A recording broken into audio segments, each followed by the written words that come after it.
Next week, there won't be any episodes of Boruto, so pick something else to occupy your time. This episode of Boruto was alright, but I'm not gonna lie and pretend that I did not know what was gonna happen, because I did. I mean, for everyone that has read the Mitsuki one-shot manga about the moon and stuff, you already know what's gonna happen, right? So I'm gonna be talking about what I took away from the episode, as well as explain a few things on how I see certain things in the episode. So okay, let's start with the first thing. The first thing is that Orochimaru actually said to Mitsuki that it doesn't matter, you know, who his parent is, right? Whether it's a male or female, it doesn't necessarily matter. But then, you know, he showed himself to be the legendary Sannin back in the day, who was a male, right? And the thing is, Orochimaru is swapping genders left and right. So at this point, it's like, do you really want to know what gender he is? And if that is the case, then Shino actually said that Mitsuki is his father's son, right? So for those people who do not know, Orochimaru started out as a male, right?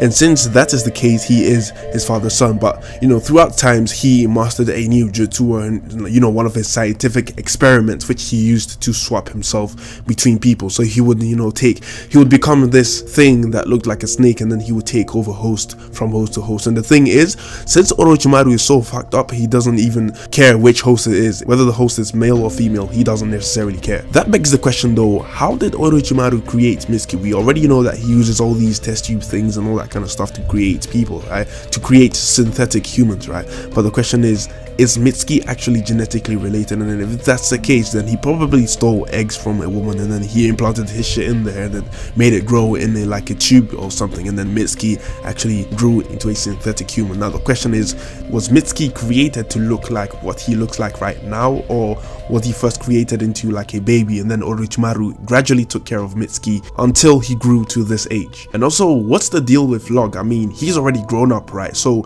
if that is the case, then maybe we should have seen Locke, you know, back in Shippuden. But since that is not the case, right, since we did not see Locke and Locke was never mentioned anywhere, it's, you know, makes sense that Locke was just grown into a full-grown synthetic human and came out like that. But then again, he's really smart, and he seems to have knowledge about Orochimaru and all these kinds of things. Like, he smokes, so he has developed habits and stuff, which I don't think Orochimaru smokes. So if Locke smokes, then he must have seen it elsewhere outside of Orochimaru's hideout, since no one else there smokes. So I think Locke has been alive for a very long time, and we can say that, you know, maybe he was raised since he was a kid, or Orochimaru just gave them the Shin Uchiha treatment where they were cloned to be little kids, right, just like Mitsuki. So that could most likely be the case. But then again, we could also say Mitsuki has shinobi training, and the Shin Uchihas also do. So it's like, what is the actual deal? Like, did Orochimaru train them, or did they already come with the ninja senses and all that kind of stuff? Anyways, there's this short animation sequence of Orochimaru vs Locke, right, which is very impressive in my opinion. I mean, the animators always do their job, you know what I'm saying? I mean, we haven't had any episode with shit animation, except I think the previous one had a little bit of, you know, flaws here and there, but for the majority of the episodes for Boruto so far, it has always been 10 out of 10 from me. Is it me, or do I think there is something missing with the fight? I mean, the fights are 10 out of 10, don't get me wrong, but I feel like there is one more ingredient missing with these fights, and I think that is the goal, or at least what they are trying to do with that fight, where that fight is leading to. And for most of the time when you are watching it, you know, with me personally, I feel like the intensity is not there. Let me give you an example of what I'm talking about, right? I'm going to compare two scenes here, okay? So in Attack on Titan, right, there was this scene where Reiner and Berthold reveal themselves as Titans, right? And then, it just went from talking to the point where they were struggling really hard, and then I felt this sense of adrenaline there. Like, the music helped with it, and you know, the tone in which they were speaking, all that kind of stuff, the desperation all added in all together to create this scene of adrenaline and rush. And there was a goal, there was something to achieve. They all were all fighting to achieve something, just particularly at that moment, and that gives a fighting scene, or at least that gives a scene, you know, a motive, like a goal and something to achieve. And the intensity, because of the desperation, makes the scene even better. Now the thing is, let's compare this to, you know, the manga version of Naruto and Sasuke vs Shin when he first arrived and he tried to capture Sarada, right? So we have that scene which looks, you know, epic in the manga. It looks like there was a lot of stuff going on really fast paced, right? But in the anime it was really slow, and I was, even though the fight was okay, the adrenaline and the sense of desperation was not there. And the thing is, with all these action scenes in Boruto and all that kind of stuff, it's like, yeah, it's good, right?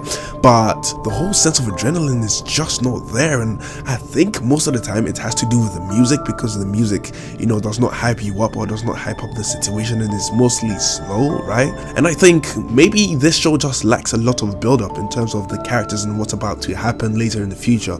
Let me give you another example, and I'm gonna be very spoiler free about this for those people who do not know what's about to happen in the future, right? So the example is Momoshiki, Kinshiki, and Urashiki, right? Apparently the manga is connected to the anime, and if that is the case, then it means the arc is gonna end exactly as the people who know the spoilers or what is gonna happen in the future know about. Okay, so if that is the case, right, then we know what is going to happen to Momoshiki, Kinshiki, and Urashiki. This is just one of the many examples of the lack of hype for the villains in the series at the moment. That is the perfect example. So it's like, why would you hype up a villain when the viewers already know what's going to happen to the villain in the future? Same thing applies to Shizuma. We already know that during the whole movie thing, Boruto's A-okay, and the movie thing happens after the whole Shizuma arc, right? So we know he's A-okay, so that doesn't really build up a lot of hype, right? But the thing is, the good news is, later down the line, after the whole movie thing is done, right, we are not gonna know what's gonna come up next, and